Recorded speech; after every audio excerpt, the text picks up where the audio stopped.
Hi everyone, welcome back to Shin Tech Tutorials. In today's video, we're going to show you how to open YouTube Studio in desktop mode on your mobile phone. This is a powerful trick if you want full access to your channel dashboard without installing the app, or if you need features that are only available on the desktop version.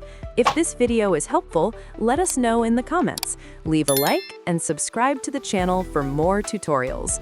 Let's get started. First, open your browser on your phone. This can be Safari if you are using an iPhone, or Chrome if you are using an Android device. Next, go to Google and type studio.youtube.com, then tap Search.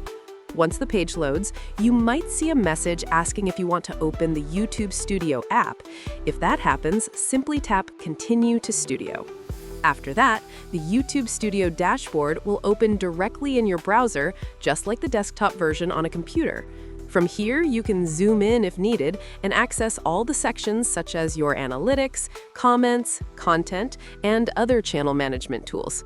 And that's it. Now you know how to open YouTube Studio in desktop mode on your mobile phone.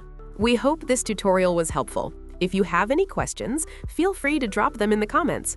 Don't forget to like, subscribe, and hit the bell so you won't miss our upcoming tutorials. Thanks for watching Shin Tech Tutorials, and I'll see you in the next video. Bye!